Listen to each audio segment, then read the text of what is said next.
Revision rhinoplasty के नुकसान। हाँ दोस्तों, बहुत बार हम रिवीजन राइनोप्लास्टी कराते हैं तो उसमें भी बहुत सारे नुकसान होते हैं। मैं आपको बताता हूँ। सबसे पहले तो दोस्तों हमें ये देखना है कि जो आपकी नोज की जो सर्जरी हुई है तो उसमें क्या वाकई आपको रिवीजन राइनोप्लास्टी की ज़रूरत होती है। बहुत बार दोस्तों मैंने देखा है कि जो पेशेंट की राइनोप्लास्टी सर्जरी होती है 2 महीने होते हैं, उसके बाद उनके दिमाग में इतना क्वेश्चंस और सवाल होते हैं कि वो रिवीजन राइनोप्लास्टी के लिए तैयार हो जाते हैं।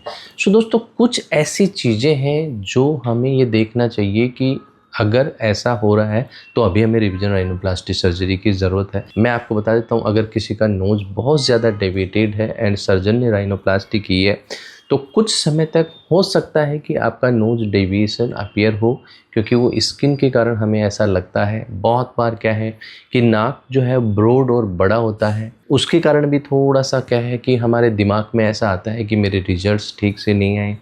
एंड एक और कॉमन समस्या होती है कि जितनी भी जो राइनोप्लास्टी सर्जरी की जाती है नोज़ की, तो जैसे बहुत सारे ग्राफ्ट नाक में लगाए जाते हैं। उसमें एक ग्राफ्ट होता है सेप्टल एक्सटेंशन ग्राफ्ट, उसके कारण नोज़ बड़ा स्टिफ होता है। तो पेशेंट को लगता है कि ये जो नाक है बहुत स्टिफ हो गया, पहले मेरा नाक मोबाइल था। एंड कई बार क्या होता है कि नाक में जो क्रस्ट बनते हैं उसके कारण नाक कुछ ब्लॉकेज भी होता है। एंड आनन फानन में पेशेंट जो है वो आप रिवीजन राइनोप्लास्टी जो है उसका डिसीजन लेता है एंड कई बार करा भी लेता है। दोस्तों मैं आपको बताता हूँ, रिवीजन राइनोप्लास्टी में बहुत बार क्या है, स्कार के चांसेस ज़्यादा होते हैं, इन्फेक्शन के चांसेस ज़्यादा आते हैं, स्वेलिंग जो नाक पे आती है उसमें और समय लगता है। अब बात वाकई में क्या है, अगर आपको रिवीजन राइनोप्लास्टी की ज़रूरत है तो मैं आपको बताता हूँ, आपका अगर 6 महीने हो गए और अभी भी नाक का जो है, अगर आपने नाक की सर्जरी कराई है स्ट्रेट नोज़ के लिए और नाक अभी भी डेविएशन लगता है तो आपको रिवीजन राइनोप्लास्टी के बारे में सोचना चाहिए। आपका जो है नोज़ के ऊपर सपोज आपका जो है डोरसम है, वहाँ पे कोई बम्प है या डिप्रेशन है तो रिवीजन राइनोप्लास्टी सर्जरी के बारे में सोचना चाहिए। या आपका जो नोज़ का टिप है आपको लग रहा है कि वो ज़रूरत से ज़्यादा प्रोजेक्शन है या डाउन है तो हमें रिवीजन राइनोप्लास्टी के बारे में सोचना है। या कहीं कोई नोज पे ऐसी लोकलाइज एबनॉर्मलिटी लग रही है तो रिवीजन राइनोप्लास्टी के बारे में सोचना चाहिए। अब दोस्तों रिवीजन जो राइनोप्लास्टी है वो करीब आप ये मानिए कि 1 साल बाद हमें सोचना चाहिए।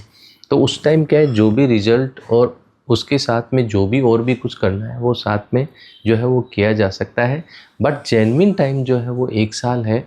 1 साल तक हमें वेट करना चाहिए। टिश्यू की स्वेलिंग ठीक होती है, एडिमा ठीक होता है, जो भी हमारी कॉन्ट्यूर से रिलेटेड डिफॉर्मिटी होती है वो अपीयर हो जाती है। देन थोड़ा सा पेशेंस रखना चाहिए एंड फिर रिवीजन राइनोप्लास्टी। क्योंकि अब अगर आप रिवीजन करा रहे हैं तो दोबारा तीसरी बार कोई रिवीजन नहीं होगा, इसलिए क्या है जो भी काम कराना है वो हम एक साथ सोच समझ के करा सकते हैं। इसलिए रिवीजन राइनोप्लास्टी के भी अपने नुकसान हैं। हाँ, अगर जेन्युइन टाइम पे रिवीजन राइनोप्लास्टी होती है तो जो पेशेंट के दिमाग में जो फंक्शनल और जो कॉस्मेटिक इश्यूज़ हैं वो करेक्ट होते हैं तो पेशेंट उसको डेफिनेटली एक वेलबींग फील होता है फंक्शनली भी, और एक कॉन्फिडेंस फील होता है जब वो कॉस्मेटिकली उसका नोज़ ठीक होता है। बट दोस्तों ध्यान रहे, उचित समय पे, उचित टाइम पे एंड अगेन उचित सर्जन के द्वारा। The surgeon should be board certified, thousands of surgery का उसको एक्सपीरियंस होना चाहिए। अदरवाइज फिर आपको रिवीजन राइनोप्लास्टी करानी पड़ेगी, क्योंकि रिवीजन राइनोप्लास्टी के पैरामीटर्स थोड़े से जैसे मैंने बताया वो डिफरेंट होते हैं। Thank you.